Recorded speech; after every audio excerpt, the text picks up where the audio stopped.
I got a suggestion from M. Andrews to do a comparison video between the Poor Man's Fiberglass on one SUP that I built and the Frugal Man's Fiberglass on the second SUP that I built. The Frugal Man's Fiberglass is just a variation. I use actual fiberglass and I used epoxy resin, but instead of using a marine epoxy resin, I just used the cheapest epoxy resin I could find. I'll include a link to M. Andrews' YouTube page. Check out his stuff. He's done some really cool kayaks and so forth. Something that I'd like to do in the future as well. For comparison between the two processes, the first thing we'll consider is performance. Hands down, the performance of the Frugal Man's Fiberglass is better, beyond any shadow of a doubt. On a board, I think that what you want is a nice rigid board underneath you, and that's what the fiberglass offers. It's a rigid shell. As you hit small waves or wakes and that type of thing, the board is reasonably rigid. On the Poor Man's Fiberglass, the covering is too flexible. You can feel the board flexing underneath you as you move over the waves.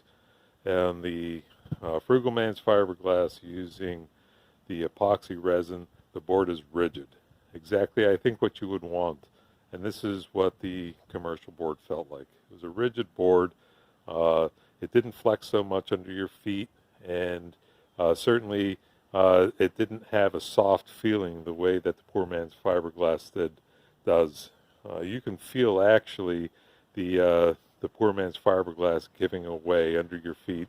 It's almost as if it's a little bit cushioned. With the epoxy board, the fiberglass does give just a tiny bit, but it still feels like a rigid board.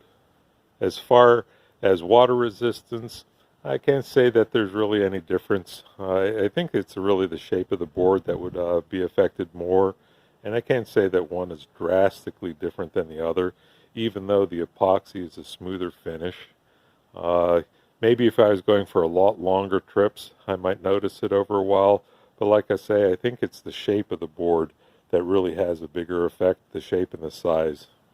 Once the board's in the water, I don't know that the weight matters too much, but there's no doubt that the Poor Man's Fiberglass is a heavier process.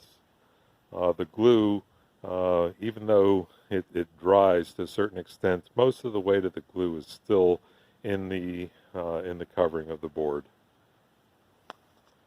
With the epoxy, while the weight of the glue is still in the board, it was certainly much lighter for the epoxy as far as the weight of it goes.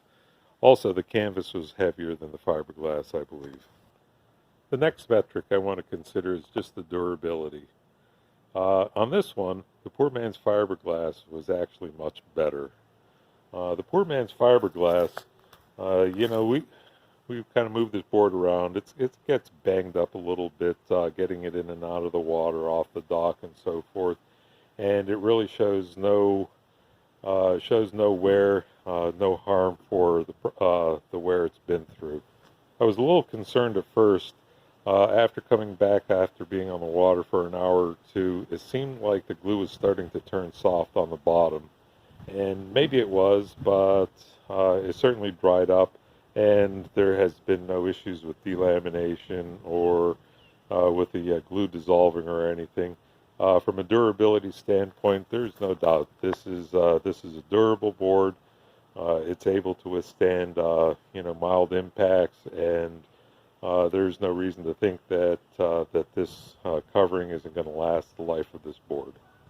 On the other hand, the epoxy board, while it's rigid, it also seems to be somewhat delicate. The other day, we took the boards out on the boat and to do some paddling at a remote area, and this black spot that's right here in the center is something kind of punched through the fiberglass on there, and it goes all the way through. Additionally, we have a spot on the side where you can't see this one as well, but there's a spot on the side where it got banged when we were putting the board in. Since the foam itself has no rigidity and no strength, you know, it's really subject to getting banged up. So I'm not quite sure what I need to do with this one, whether I need to add another layer of glass or add some kind of a top layer to make it more durable. I guess it'd be kind of ironic if I end up doing a poor man's fiberglass on top of the epoxy, which is certainly a possibility. Lastly, uh, as far as durability goes, some of this is from the building of the board, and I'm not quite sure if you'll be able to see it, but there's a lot of bubbles, like blisters in the fiberglass. A lot of that was clear from when the fiberglass set, but let me show you the bottom. Once again, this may not be clear from this video, but we've got some rather large blisters that are forming in the glass. I'm not sure if this is something that happened during the process of manufacturing it, or if this is something that happened because of it being in the sunlight. But we do have some blisters in here. These blisters appear to be about 1.5 to 2 inches in diameter, and there's probably 4 or 5 of them throughout the course of the board. The last metric would be how easy is it to build the board with either one of these processes. Beyond a shadow of a doubt, the poor man's fiberglass was the easiest one. The frugal man's fiberglass was a lot more difficult because I did several layers of a very thin glass, which may have been actually the mistake I made. Maybe I should have used a heavier glass, but it was way more time consuming. With that said, which one would I use? Well, if I'm going to make another board, or if I were to do a foam kayak or something like that, I would still use a Frugal Man's fiberglass. I'd try to look for a way to make it a little bit more durable, but overall, I think it offers a much better product. If I were to do a teardrop camper or something like that, where I'm not really concerned about the surface of the board, I'm looking more for just a durable coating, then the poor man's fiberglass would certainly win out. But you know, if I were doing like a plywood project, then the poor man's fiberglass would certainly win out because you're going to get a lot of the strength from the substrate.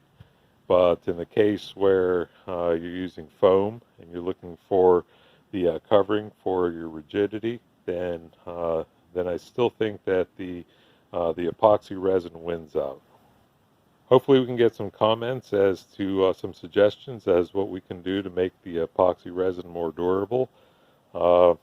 You know, I'm hoping that I don't have to add so much fiberglass to it that we add a ton of weight to it, or increase the cost by a super significant amount, but maybe that's what we need to do. We'll be thinking it over, and I'm sure there's going to be a project in the future covering it.